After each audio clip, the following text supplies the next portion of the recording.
hope I learned something. I hope I learned something. I hope I learned something from the stormy sea, from the brightest day, from the darkest night, from the sunny day.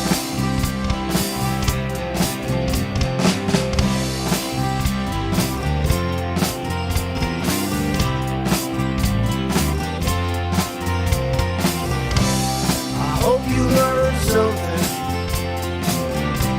I hope you learned something.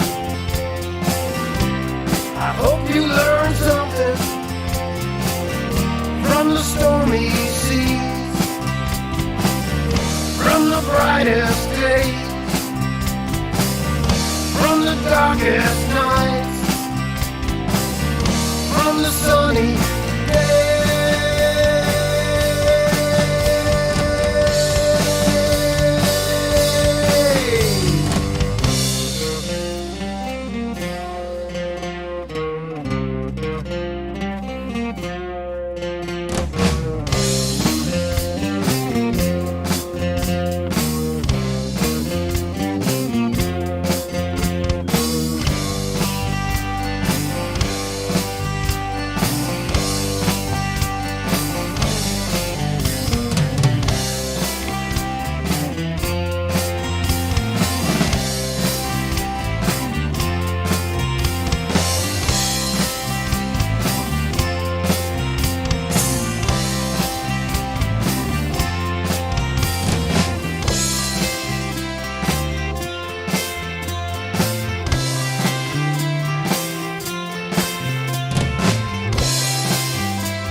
Turned on the microphone at the very last second today. Completely forgot. Hello, welcome to the All Hat No Cattle News Rodeo. I'm your host, Hat. Very glad to see all of you here. The chats are already warming up. Glad to see everyone. Glad to see everyone. Ray is on a riff on the Olympics, doing quite nicely. To quote him here, he said, expected to win gold in backstabbing today is Peppermint Saki Patty. And also, Ray chatted yesterday in Olympic shooting. Hillary dropped dead Clinton grabbed several medals. However, a few are under review. Well played, Ray, as always. So good, peoples. Hell of a show today, and a little change in format for the first time in a while. I'm going to be leading off with Law and Order, as opposed to starting the after show with it. Because right now, the big thing is the completely one-sided, no truth allowed January 6th quote-unquote commission being held in the House right now. Yesterday's testimony, at best, left a lot of truth out. At worst, told a lot of lies, both of which are true. And I have a few stories on that. I will not be covering it in any detail during the day because I don't like the taste of vomit in my mouth, and that's usually what Democrats in Congress tend to do to me, especially rhinos as well. But I will be touching on the highlights each day, and I'll be leading the show with them. Now, the after show has some really big stuff, including at the end, I'll be quoting in some detail an article by a guest author on Barry Weiss's Substack account. By the way, support independent journalism and subscribe to your favorite people on Substack. It is quickly becoming the place for independent journalists to get their voice out. And Barry Weiss, you may remember, was on the New York Times editorial board and was forced out because she didn't believe in complaining every day about people committing microtransactions against minorities. And for that, she was forced out of her job. Barry Weiss landed on Substack and is doing well, but I think we should all do as much as we can for her. So subscribe to Barry Weiss, and she is featuring a different reporter today, and it is a very powerful piece on what is happening to the American medical community as wokeness takes over in greater and greater amounts. It is scary, scary stuff, folks. And remember, I have a pretty strong background in medicine. I was a tech at an emergency room, level 3 trauma center, third shift for 2 years before I moved to Dallas. I was an EMT. I was a surgical technician. And I've taken a few runs at medical school. So this is a subject that's near and dear to my heart. And what I read today, and I wasn't able to read all of it because it's a very long article, it just absolutely chilled me to the bone. So we'll be getting into that. I also had some very, very scary border news about a ground zero COVID event at a fast food restaurant in the Rio Grande Valley. But don't worry, because the White House has come out with us a 21-point program on fixing the border. About 3 of them actually make a little bit of sense. The rest are all a bunch of leftist trash, but we'll talk about it. We'll talk about it. So anyway, so let's go ahead and get into the show. First off, as always, our Babylon Bee bookend. This is the one on the left from their health section. Luke Skywalker pulls out of Death Star trench run to focus on mental health. And here we have a picture of Luke's X-Wing fighter streaming away from the Death Star as the beam coalesces and looks to completely destroy Yavin. And Dateline Yavin. In a shocking last-minute decision, talented young rebel pilot Luke Skywalker has pulled out of the Death Star trench run to focus on his mental health. According to sources, he started hearing the voices of dead people as he was lining up his shot at the exhaust port and thought it would be best for him to bow out of the attack so as not to drag down his teammates. Quote, "Luke, you've switched off your targeting computer. What's wrong?" said a Yavin base controller. Said Luke, "I'm just not feeling this right now.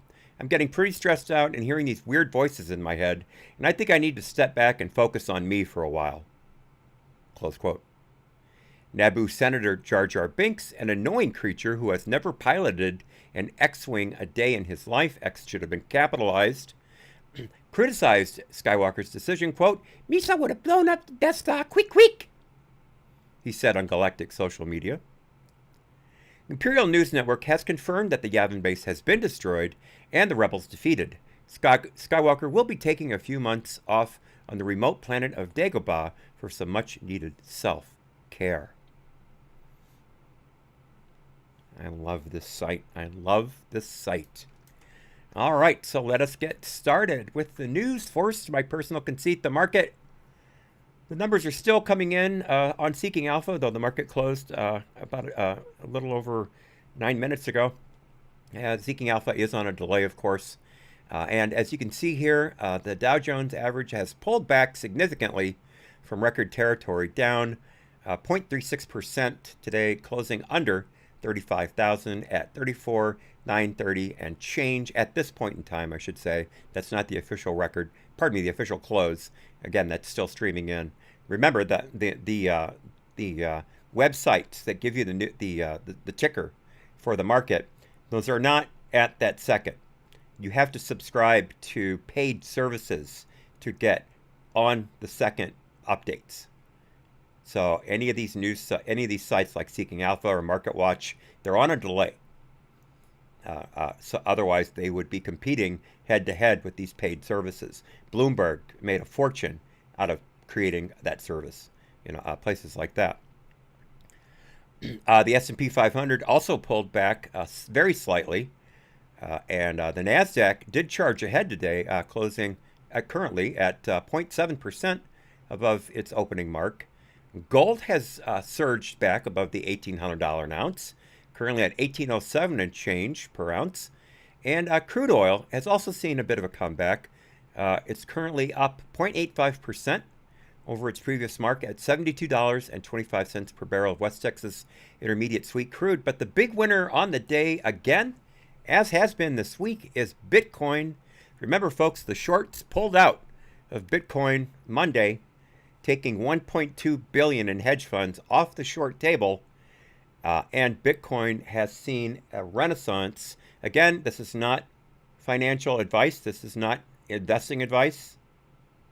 I'm just saying, right now this week, Bitcoin has completely outperformed the market by a long shot, and it is currently right above the 40,000 per coin mark at 40,012 and change, up over 5% from its previous mark. So, big Bitcoin rally. Again, friend of mine, I talk to him every day. He bought Bitcoin. He used his last stimmy check to buy Bitcoin when it was at like 60 or 58 is when he bought it, 58. And you remember, it shot up to 64 right after that. And then, boom, the floor fell out. And as I told you, he started doing timed buys on Coinbase, buying $50 a week since Bitcoin went down into the 30s. And as of when I talked to him earlier this afternoon, his account is back up over 2,000 for the first time since May. So those timed buys for the last 5 weeks have paid off for him. Now again, that's him. That's him. That's a snapshot of an investor. Not saying, of course, previous results are not indicative of future returns. Just saying that's what's happening to a friend of mine right now. And as he said on the phone, it's much funner to watch your stuff go up than watch it go down. Again, we're not predicting that Bitcoin's going to continue to rise, that it won't fall again. I'm just saying he's having fun right now, so God bless him for that. Oh, that's really kind, Michael. That's really kind. It wasn't selfless. I was getting paid. And enjoying it, too. And I'd like to welcome Twin Crier and Alpha Nocturna to the Trovo chat. Nice to see you both. All right, moving right along. So, as I teased at the beginning, we're going to be starting a lot of these shows for the next while with updates from the January 6th, quote-unquote, commission that is happening in the House of Representatives right now. Of course, it is nothing but Democrats and Democrat wannabes. The only two Republicans on the panel are both massive rhinos, neither of which has a chance of winning re-election next year. I mean, they are out of it by long shots. So they are doing all they can to cling to any type of notoriety that they can and pray for some type of a contributorship on liberal media after they're kicked out of office. And one of them, of course, decided to cry during his opening statement, a man crying on camera about something that barely affected him at all. Wow. But who am I to judge? Anyway, one of the stars of yesterday's Lie Fest, and there were a lot of lies yesterday, was a Capitol Hill police officer by the name of Harry Dunn. You can see Harry in this picture here to the right, next to a picture of a rioter from here in Kenosha last August, next to a piece of burning heavy equipment. The arson of that equipment is on tape. It was filmed by a journalist as it happened, and that guy has yet to be arrested. At least, perhaps he has. Last I heard, he hadn't, but his face is on tape. And that is burning right there in front of the courthouse, by the way. But seems that Harry Dunn, police officer, right, sworn to uphold the law and the Constitution, was just fine with the burning and rioting and looting last year. Just fine with it. So I've got an article here from the Post Millennial by Katie Daviscourt. I love Katie. And it says here, Dunn was an ardent supporter of the BLM riots last year, said the burning of Kenosha was a, quote, appropriate response. So we've got some tweets from Officer Dunn. Here's one of them, dug up by the awesome Jack Prosobiec. This is a tweet from Officer Dunn to Tucker Carlson. Quote, why is murder an appropriate response to property damage, but property damage isn't an appropriate response to murder? That was sent during the Kenosha riots, or just after. Now, remember, Jacob Blake was not murdered. He was shot, yes. He was paralyzed from the waist down, yes. But he was not murdered. That is a lie, Officer Dunn. That is a flat-out lie. Just like the lie that many of you told yesterday that Officer Sicknick was killed during the riot, was injured in the line of duty, etc., etc. When in fact, we all know from the medical examiner's office that Officer Sicknick tragically died of a couple of strokes a day after the riot, and there were no circumstances associated with the riot that contributed to those strokes. Period, flat out, end of story. But there were several people yesterday who told that lie yet again. Now, of course, they're not going to be held in contempt of Congress. They're not going to have the FBI pull a SWAT raid on their home in the wee hours of the morning with the CNN camera rolling away. That's not going to happen to them. That only happens to Republicans.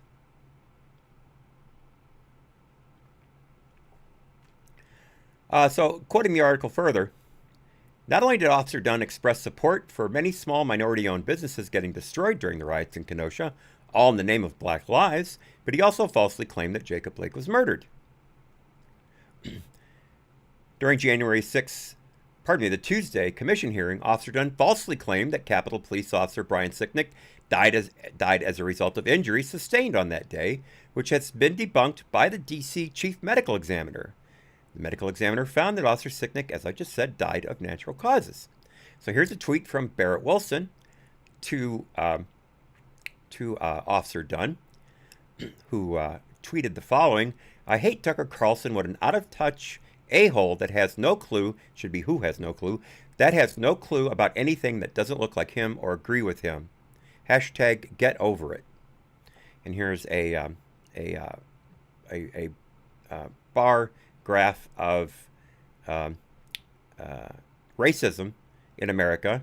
Got slavery there, got segregation, and then since 1954, green, showing better equality towards minorities in this country.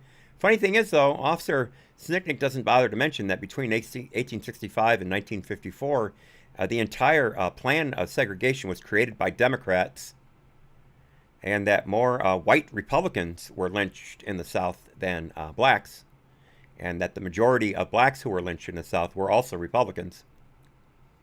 Officer Dunn doesn't seem to understand that part of history very well.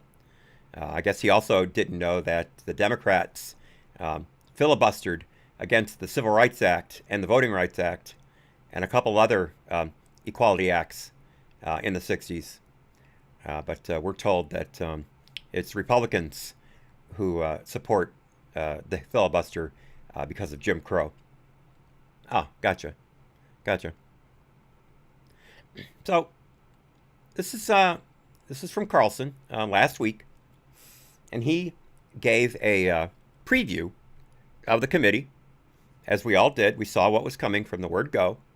We knew, especially when Pelosi kicked off Jim Jordan and, I forgot Jim Banks, I believe, was the other congressman, kicked them off the panel for daring to ask actual questions like, Speaker Pelosi, why didn't you agree to have more security on hand on January 6th? And why did you wait so long to agree to send in extra troops?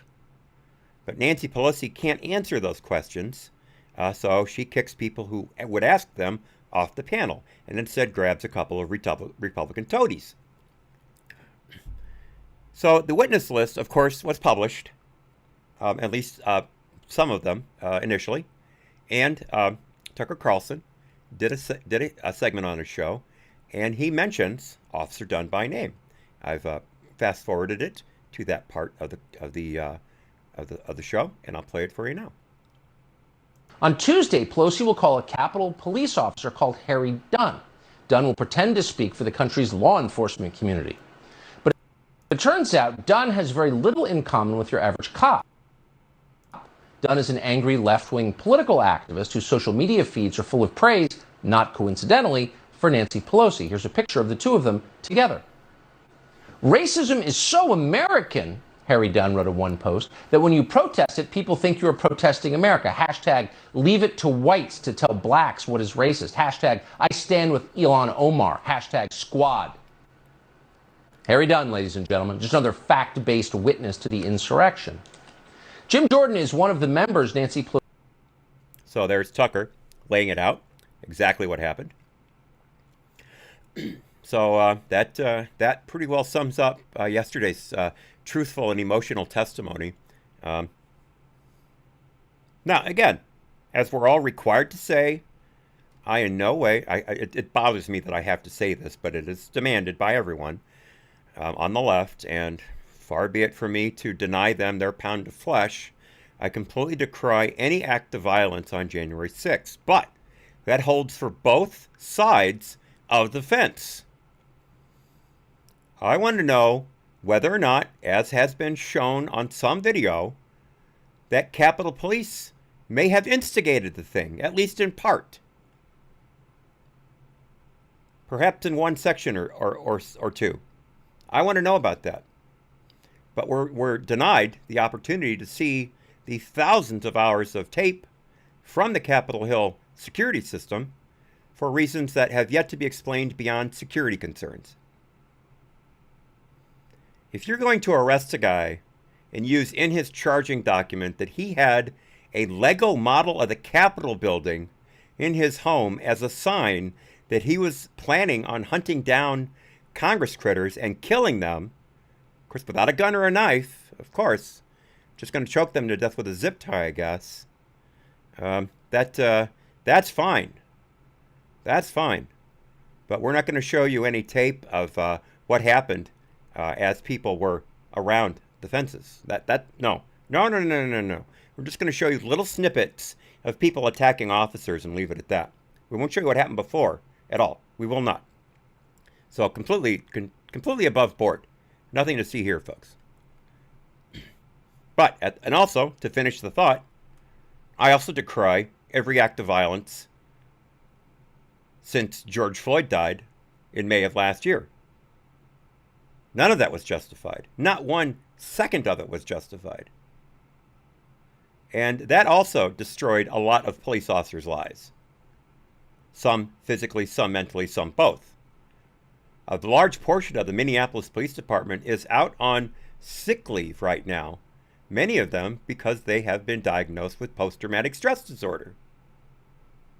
In large, if not whole part, due to their being told from the top down to not intervene in any of the rioting, looting, and arson that was absolutely destroying the city, especially the minority neighborhoods. They were to stand by and watch the city burn. That affects people. And that's just one small section of a large swath of police last year who were attacked, physically injured, and in a couple of cases, shot to death. Officer David Dorn, St. Louis, answered a call for a burglar alarm at a pawn shop owned by a family friend and was shot dead by a looter stealing a TV. And then his death was live streamed on social media. His grandson saw that video as it was happening. Has the president and vice president spoken to David Dorn's widow or any member of his family or said a word about his death? No, of course not, because he's just a cop. He's not a Capitol Hill police officer, who all got gold medals, by the way. For what? People still got in. What did they exactly do that made them heroes? People still got in. They were heroes if no one had gotten in, at least.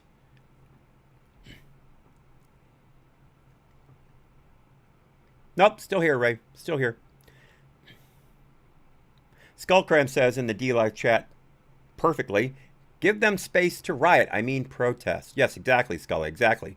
Give them space. Wasn't that what Bowser said in D.C., give them space? It's also a quote from the Baltimore mayor. Maybe it's not Bowser, but it was definitely the Baltimore mayor during the Freddie Gray riots. We're going to give them space to protest. That is a quote. Definitely, that is a quote. So let's continue on. As I mentioned just a moment ago, Jim Jordan, one of the few Congress people I actually like listening to and have respect for. I mean, the man doesn't wear a suit jacket because he would have to get it tailored because he still has all of his wrestling muscles. And he's in his, 40s? Maybe early 50s? The man is a rock. And I respect the look. I respect the look. Tailored suits are expensive. Unless you get a cheap Chinese one from Indochino, which I would never recommend again. That was a disaster.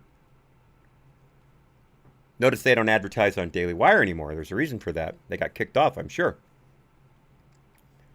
But Jim Jordan was appointed by Representative McCarthy, minority leader, in the House, as is the quote-unquote rule for the House, which is the Democrats appoint their members to a committee and the Republicans appoint their members to the committee, and you have at it.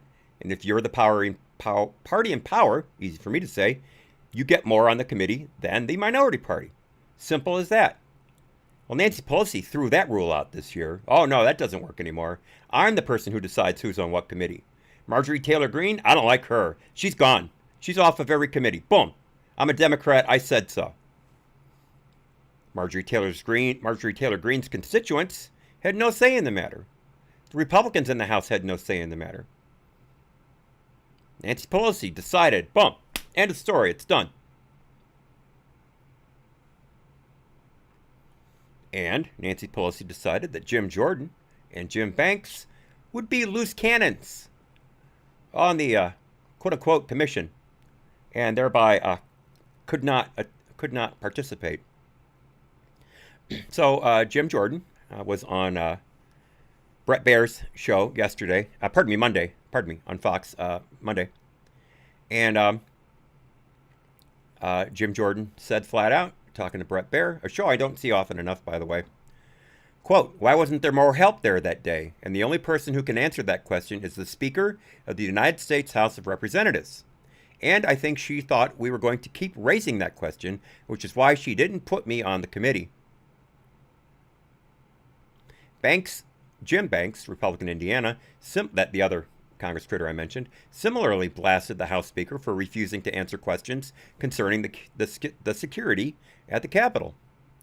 Jordan further told Baer he believes Pelosi reportedly hesitated to call in the National Guard that day over, quote, optics, noting the Democrats' strong anti-police position. Long quote from Jim Jordan here. My hunch is because what happened all last summer when we saw Speaker Pelosi and the Democrats say that we should defund the police. We saw Speaker Pelosi and the Democrats say that rioters and looters who attacked police, destroyed small business, and hurt innocent civilians, they actually raised money to bail them out of jail. Continuing the quote, so when that's the background, it's kind of tough to say, well, we're for defunding the police, but, oh, by the way, we want more police here to protect us on January 6th.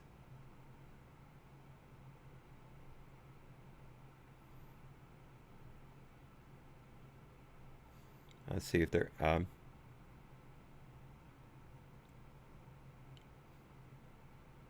So, okay, final. This today was a little weird today, so I didn't get a chance to read all the articles all the way through. I have them collated and everything, but I'm learning some of this as I go. So forgive the dead air. I was reading ahead here. I would argue this, again quoting Jim Jordan. The main reason the Democrats want to keep talking about January 6th because what the heck else are they going to talk about? They're going to talk about the 12 murders in Chicago last week? Are they going to talk about the price of goods and services up for everything? Are they going to talk about the fact that our border, we had a record number of illegal crossings in March until April. Then we had a record number in April until May. We had a record number in May until June. That is a bad trend. I have some really scary border news coming up in the after show again. Quoting Jordan finally, they can't talk about any of that stuff, so they're going to focus on doing what they always do, attack the former president. And that is of course, the entire raison d'etre, pronouncing French horribly, for this quote-unquote commission is to trash Trump, to trash Republicans, and to trash Trump voters. Not all of whom are Republicans. Let's not forget that. This is the only club the Democrats have in their golf bag. And all of the holes are par fives. And all they have is a sand wedge. And they're going to keep hitting the ball with the sand wedge, trying to get the ball in the cup in as few strokes as possible. Pardon me. No, that was my golf brain thinking. It's the exact opposite. Trying to keep the ball moving as much as possible without knocking it in the hole. They want to keep swinging that club, swinging that club, swinging that club. That's the image I wanted. Again, my golf brain kicked in, and I said the exact opposite of what I meant to say, because no golfer wants to use more swings to get to the hole. They want to use fewer swings. So, screwed up the analogy right out of the boat. What am I going to do? So, how many other Americans feel the way I do, the way we all do, about what I just said, about equal application of the law, about treating everyone with respect and dignity, and if they break the law, respecting the law and applying it accordingly? Well, I've got a poll. This is an article from the Daily Wire by Ben Johnson, one of their new writers. And there's a fascinating group of numbers that came out of this Rasmussen Reports poll. Let me pull it up. Okay. 65% of Americans. By the let's see. Let me get the breakdown first. Let me get the breakdown first. I always want to give you who they talk to. Let's see. Likely U.S. voters. This is a national telephone and online survey by the National Police Association and Rasmussen Reports. Okay, so here's some of the findings. 65% of those polled believe Biden and Harris should meet with the family of St. Louis Police Captain David Dorn, who was murdered in 2020, etc., etc. 63% of voters think participants in the nationwide 2020 rioting and looting should be criminally charged, as were those who took part in the January 6th Capitol riot. 65% disagree with Black Lives Matter activists, who claim the U.S. flag and the pro-police thin blue line flags are symbols of racism. 53% think Congress should award medals to law enforcement agencies that defended their cities from looters, violent looters and rioters in 2020, similar to the awards proposed by Nancy Pelosi for the Capitol Police. 62% of voters believe that elected officials who downplay the nationwide 2020 rioting and looting deserve to be criticized, a number higher than the 51% who believe politicians deserve criticism for downplaying the January 6th Capitol riot. Get that again, folks. 62% for downplaying last year versus 51% for downplaying January 6th. That's a pretty big margin. 68% think refusing to prosecute trespassing, shoplifting, disorderly conduct, disturbing the peace, receiving stolen property, breaking and entering, resisting arrest, and other, quote, quality of life crimes is likely to increase the commission of those crimes, which is exactly correct. We've seen that over and over again. An overwhelming 76% of voters believe young people should be taught to comply with police rather than resist or flee arrest. Belief that failure to prosecute quality of life crimes increases the level of crime shows strong majorities in all racial groups, including 59% of black voters and 70% of Hispanics, and across political categories, with 70% of Republicans, 60% of Democrats, and 65% of unaffiliated voters agreeing. Pretty big numbers, folks. Pretty big numbers.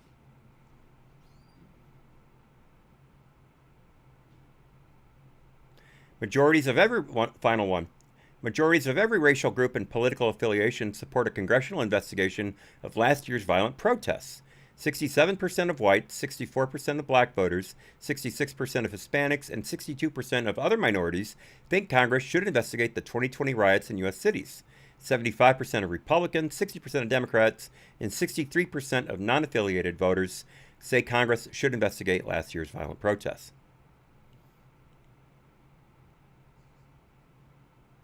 Massive numbers that show that Congress is not doing its job yet again, and that municipalities that have created an atmosphere of lawlessness are in fact to blame for what's happening and not the police. These are very definitive numbers, folks. Now, something I started doing today for the first time ever. You guys know that lately I've been pasting some of the stories into the chats as I put the show together. Today, for the very first time, I started doing that also to my Gab and Parler accounts. Never did that before. It just came to me all of a sudden that why do I have social media accounts and not use them? I have the description of the show on both profiles with how to find me. So why not get the word out? That's what I used to do on Twitter before they shadow banned me. So why not do it on Gab and Parler? And hitting the ground, I got a lot of traction on Gab. Not so much on Parler, but I got a lot of traction on Gab. Interestingly enough, had a few people quote me. But so you may be seeing some new people showing up in the chats, and I'm sure they will be as interested in constructive dialogue as all of you have always been. So the first one I put up today was from this article from New York Post by Jesse O'Neill. It seems that a New York Times reporter had a very hot take on the committee hearings. Quote, by the way, the person I am quoting is Katie Brenner. Katie Brenner. You can see a picture over here. A Asian American woman. Not that that matters, but truth to power, I guess. Quote, as Americans, we believe that state power should not be used to work against a political figure or a political party. What happens if a politician seems to threaten the state? If the politician continues to do so out of office and his entire party supports that thread?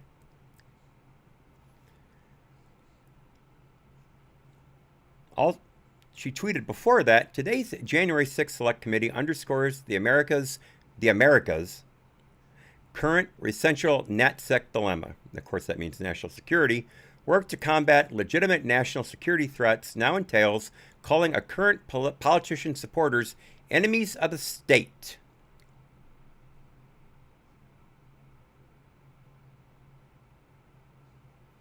This is the New York Times, one of their Department of Justice reporters, folks. Continuing with the article, the DOJ scribe then suggested that since Congress left the investigation into the Republicans' alleged collusion with Russia and 2 impeachments, quote, unresolved, lawmakers could not be trusted to probe the deadly riot at the Capitol. She wrote, that leaves it up to voters, making even more essential free, fair access to the polls. And, of course, she deleted it. Her comment is, I deleted unclearly worded tweets regarding the committee hearing. Unclearly worded. I love these people. They state exactly what they think in so many words. This is a professional writer, folks. She's writing for the most prominent newspaper in America, according to them. And she can't word her tweets clearly. I had no idea you were forced to compose and send tweets in real time. I thought you were able to type it and then look at it and figure out whether or not the words are in the right order. Things like that. But I guess Katie Brenner does not have that feature on Twitter. She just types it in and it sends automatically. Therefore, she gets unclearly worded tweets. Now, my favorite response to this was Jim Banks, who we just referenced a little while ago. Quote, that's the best summary of the Biden admin's domestic national security strategy I've ever read. Not to be outdone, Glenn Greenwald tweeted, he didn't say this, he tweeted this, this is a reporter, not an op-ed writer, saying this. He also tweeted, the fixation on 1-6 is exactly this, classifying Trump supporters as enemies of the state for political gain and security state power. And enemies, state, and security state, all of those words are capitalized, and very clearly so. And my social media tweet, by the way, said, New York Times reporter, healing America. And then I copied the link. So we're out of the law and order stuff. Now we're going to get into some politics straight up.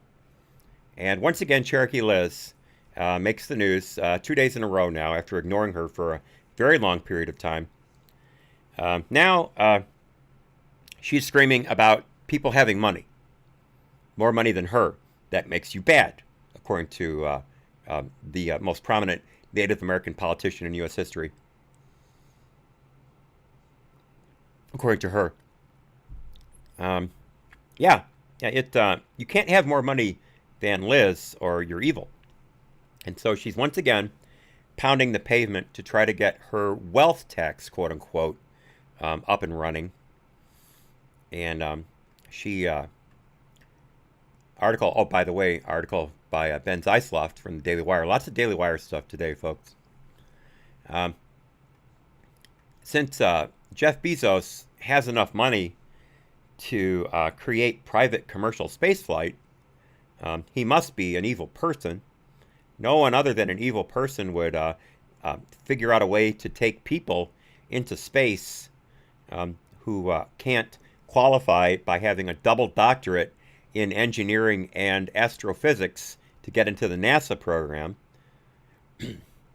Heaven forbid, just a regular person with $250,000 should be able to go into space and experience it. I would love to, but I wouldn't be able to pass the physical, even that they would prescribe for these flights. I would figure out every way I could to crowdfund that $250,000 and go up there. I've always wanted to go into space. Even if it's just a quick little 64-mile apogee and then back down, I would love it. I've always wanted to ride on the Vomit Comet. And that's even more demanding.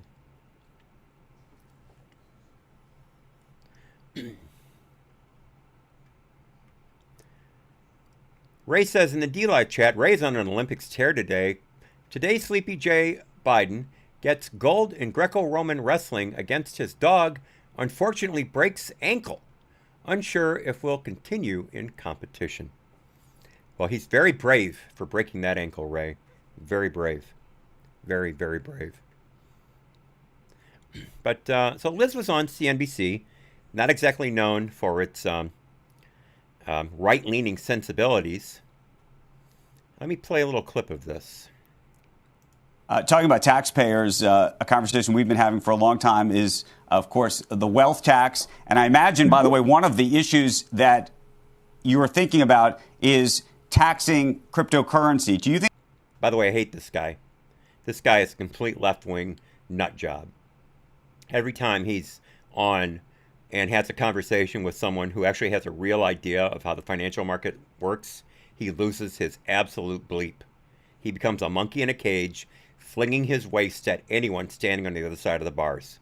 The guy is a complete and total loser, which is why he has his own show on CNBC. Think there should be a different approach to taxing crypto? That's an interesting question. I think that the way we should be thinking about taxes is I want to see us tax wealth. And however your wealth is tied up, it shouldn't make a difference whether you have real estate or whether you have cash or whether you have a bazillion shares of Amazon. Yes, Jeff Bezos, I'm looking at you. Whatever form you have your assets, diamonds, yachts, paintings, I think there ought to be a tax on that annually. Just a tiny little tax, and only for the people who have more than $50 million in assets. But notice, if we put that tiny little tax in place, that would be enough to pay for universal child care, enough to pay for our kids to be able to go to college, enough for us to pay for all those roads and bridges and bring them into the 21st century at the top of the line. We could pay for all of that if we just ask those at the top, pay a little bit more. All those are complete lies. Every word of that is a complete lie. The rich in America pay something like 70 to 80% of all tax revenue in this country. The bottom third of American wage earners pay zero in taxes. Many of them get money back over and above what they paid through payroll taxes through the year. Middle class brings up a big part of that. And then the top 1% just absolutely, boom, absolutely blows away tax revenues with the money they get taxed. The wealth tax, as Liz likes to call it, is an assets tax, not an income tax. So for instance, as I've said this before, but I'll say it again. You own a home that right now, many of us could see a home that was worth, say, $80,000 last year, now be worth $110,000, $120,000 on the market without stretching it at all. And that would be in a place like Tennessee or Wisconsin. Texas, Arizona, Florida, forget it. We're talking 40%, 50% over what it was just last year, at least. So you've got that home, and you're paying property taxes on it. And let's say you made $100,000 combined income that year too. So you paid your income taxes on that $100,000, and you paid your property taxes on the new value of the home. I'm sure it was assessed at a higher value as well. Liz wants to take that $100,000 plus that $120,000 that your house is now worth, plus any assets you have in the bank, any gold you have in your safe, any crypto you have in your Robinhood account, and she wants all that to be taxed too. Every year. Jeff Bezos doesn't have enough cash on hand to cover what Liz wants to charge him every year. Liz seems to think that every rich person in America, and by that I mean basically anyone with $1 million in assets or more, Even though she's talking about taxing higher than that, it's still the same thing. She seems to think all of them have these Scrooge McDuck piles of money in their house that they dive into on occasion to wash off the diamond dust that accrues as they go through their vaults. A lot of Americans are asset rich, but money poor, and could nowhere near afford the kind of taxes Liz is trying to lay down on them. And again, nothing that she said about that paying for these insane giveaway programs that the Democrats are so fond of, none of that is true. It wouldn't come close to that. Dog says, how many people have over $50 million in assets? Not that many. No, but more than you'd think, especially in this last year with that huge transfer of wealth from the middle class to the upper income brackets. Remember, that's who made out like a bandit 2020 into 2021, were the upper income brackets. So their stocks went up, their business values went up, and that's another thing, your business. You own a business. That's considered an asset.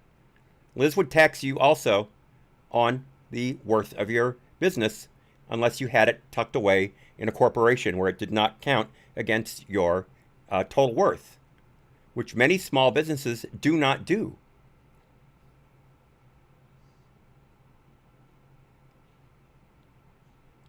This type of talk is what drove all of that money offshore during the Biden-Obama administration.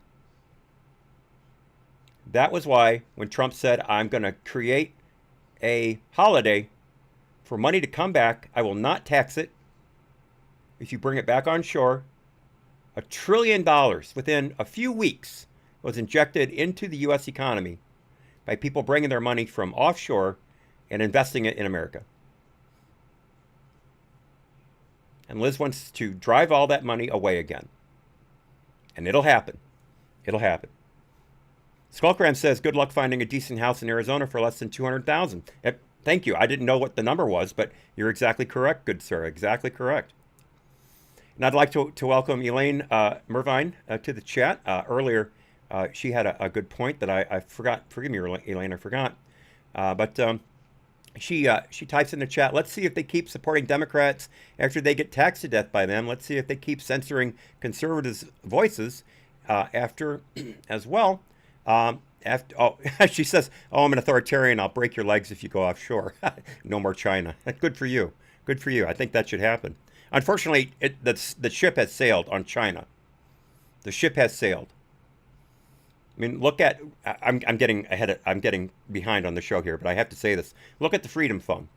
Say what you will about the Freedom Phone. I bought one. I'm looking forward to getting it. I will tell you what I think of it once it's here. I'll check out the camera. I'll check out all that stuff. But it couldn't be made in America and still be affordable because there aren't any phone plants in America. They would have had to have started up their own. Remember, Motorola put $4 billion into a cell phone plant back in the 2000s or 2010s, I believe. And China undercut them so badly, the plant shut down. $4 billion and all those jobs flushed because China has slave labor and can make stuff for pennies on the dollar compared to America. Now, if that isn't the height of irony, that you have to get a phone that isn't controlled by Google, that can't track you, or you can load any app you want from their app store that is not censored, it has to be made in China, or else you couldn't afford it, or even get it at this point in time. That's the height of irony right there. And it's unfortunate, but it's true. Oh, hang on a second. I blew up the magnification, bringing that video on. This is my favorite story of the day, actually. I just chuckled to death when I read this story. I'll show you the numbers in a second here. It's quite simple. Again, as I said, lots of Daily Wire stuff today. Ben Zeisloff yet again. The headline says it all. Al Sharpton's 2004 presidential campaign still has $900,000 in debt. And here is Al Sharpton's debts and obligations from his campaign as filed with the FEC, the Federal Election Commission. Here's one, and it's titled Debts and Obligations, line 12. And here is a list of people that he owes money to. And my favorite two are, let's see, we're here. He owes the Federal Elections Commission themselves $208,000 in a conciliation, I'm not sure how that's pronounced. I've never seen the word before. I believe it's conciliation civil penalty. And a conciliation civil penalty, again, I'm probably butchering the word. I had to look it up. Is a penalty where the two sides come to an agreement on a fine. So the FEC fined the Sharpton campaign. It doesn't say what for. I tried to open up the text from that line, and I couldn't get it to open. It's a dead link. But they got together with Sharpton's campaign and said, okay, this, that, and the other thing, let's come to a meeting. We'll knock it down to $208,000. And Sharpton's campaign agreed to that, which means Sharpton agreed to it, and it still hasn't been paid. But my next favorite is right here. It seems that Reverend Al Sharpton owes Reverend Al Sharpton $145,146.60 for, and I'm not making this up, fundraising letter preparation Kinko's. Says it right there, folks.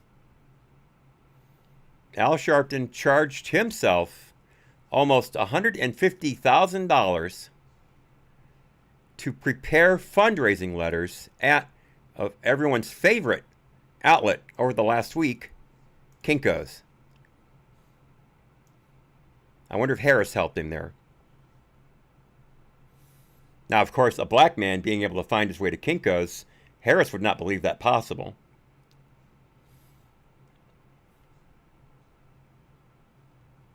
But there are so many lines on this list that are hilarious, and there's even a $2.50 bank charge at the very top there, Amalgamated Bank, $2.50, pardon me, and 50 cents. That's bad English. And now my second favorite story of the day, and I've got a link for you in just a moment. Real simply, the San Francisco parents have started a recall drive for the top 3 members of the San Francisco School Board. They have, by September 7th, to acquire 51,325 signatures. And they want to recall School Board President Gabriela Lopez, Vice President Fauga Moliga, that's how it's spelled, F-A-A-U-U-G-A, Fauga Moliga, and Commissioner Allison Collins. It says here, Asian American parents have been among the most vocal critics of the city's critical race theory policies, which often don't consider their children to be people of color. This was made clear when the school board voted to scrap the merit-based admission system for Lowell High School in favor of a random lottery. The change was ostensibly made to increase the school's diversity, but the school's students were already 82% non-white. Roughly half of the 3,000 students are Asian Americans. So, just in case you think this is sour grapes on the behalf of the Asian Americans, this is quoting Commissioner Collins here.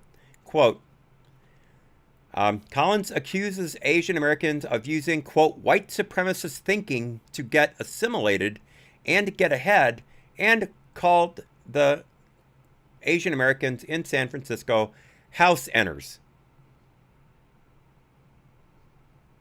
Unquote. The statements were enough to make enemies of Collins' own colleagues on the school board, resulting in her demotion from a vice president role to a commissioner role. Collins is now suing the school board for $87 million, arguing that her demotion violated her First Amendment rights. A couple of teachers in Oregon write an email to Ben Shapiro explaining why they're against transgender kids using the bathrooms that they deem themselves to be, as opposed to those that correspond to their parts, and they're fired. And they have to sue to get their jobs back. But that happens to Collins, and it's worth $87 million to her.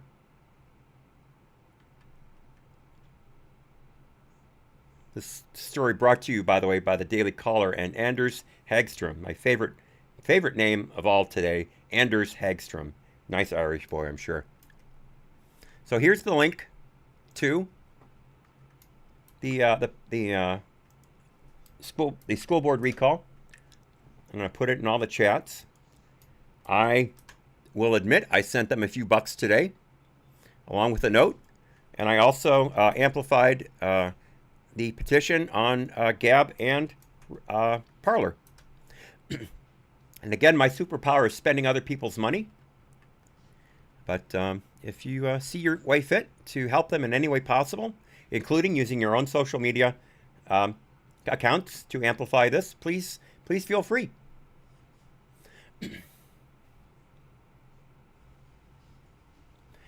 Elaine says in the DLive chat, I love how the left talks about science, but they take theory as gospel. Theory is not fact. Theory is an assumption. Marxist theory, critical race theory, etc. And she finishes, theory, a thing that is accepted as true without proof. I would go a step further, actually, that these are really hypotheses, because they have yet to have any type of actual data to back up any of their assumptions. And that's what a hypothesis is. It's an assumption ahead of data. But they use theory, so what are you going to do? Real quickly, Gavin Newsom at it again. It seems the man can't turn around without being a hypocrite. This time he involved his kids. They are at summer camp. Well, we're at summer camp. And some pictures from the camp got published with Newsom's kids in them. And no one was wearing a mask. And you remember that we've been told that every kid, K through 12, in California has to wear a mask, and pretty much all across the country, according to the liars at the CDC and several American medical groups. And so people pointed out the hypocrisy of his kids being at a summer camp without, his son specifically, without having a mask on around other maskless children. And so now the kids don't get to go to camp anymore. I don't think that's fair to the kids, but I think it's fair to Newsom for being a complete hypocrite yet again. I can't wait to see him get sacked. I just can't wait.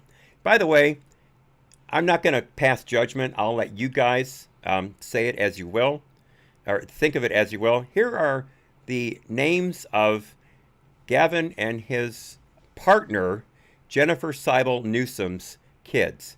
First partner is what it says there on the screen. Not first lady, first partner. Here is the list. Montana, Hunter, Brooklyn with 2 N's, and Dutch. I'll let you decide what you think of those. Okay, we're going long on YouTube today, but I really want to bring you this.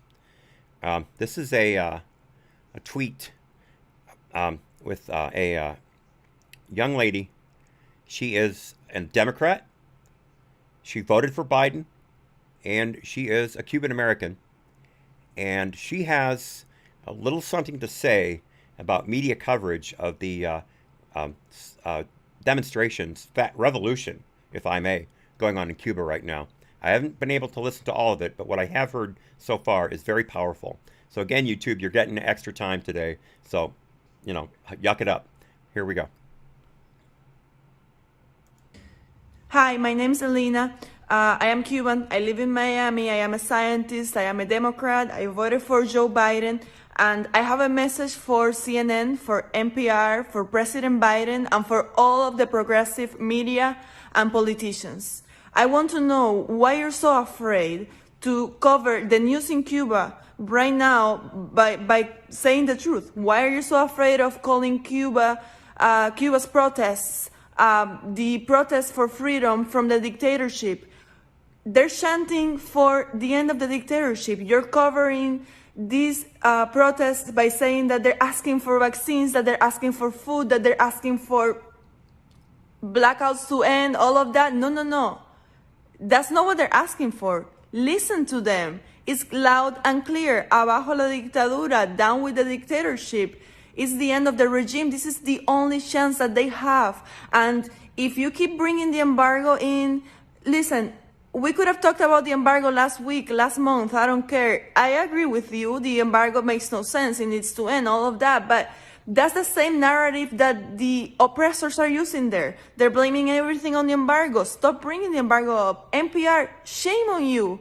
I heard your interview today, and every time the person you were interviewing brought up the reality of what the protests were all about, which is one thing, the end of the regime, you kept bringing the embargo, and your headline was all about Cubans protesting for food shortages to end and blah, blah, blah. We need the truth right now, and there's nothing unprogressive about that. There's nothing unprogressive about saying that the Cubans are trying to get rid of one of the worst dictatorships in the history of Latin America. This is bad.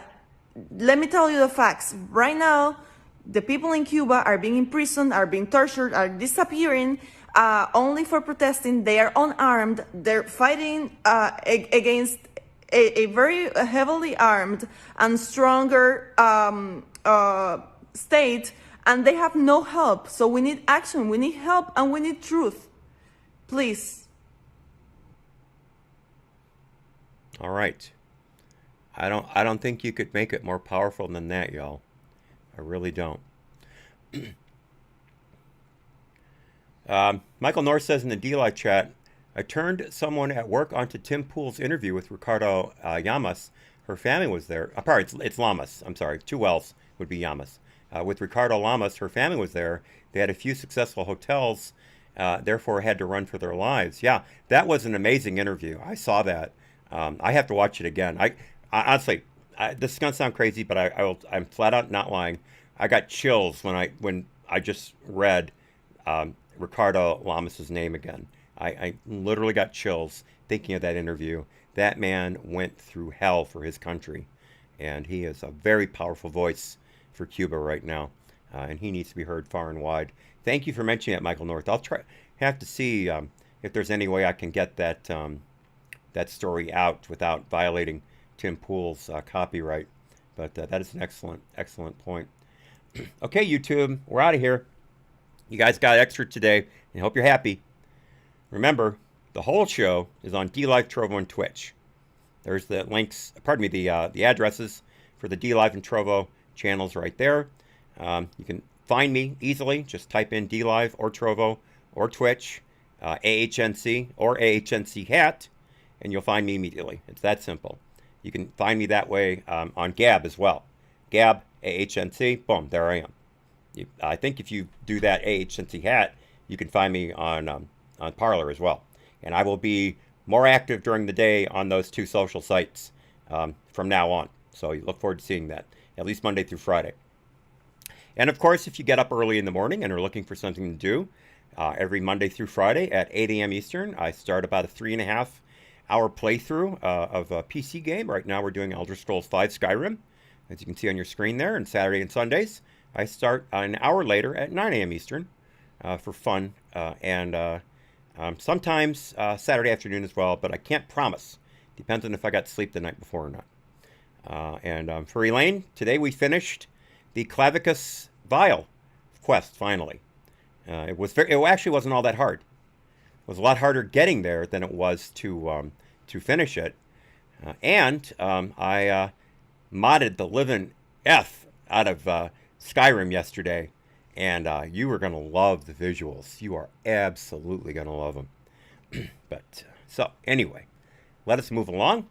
And YouTube, bye-bye.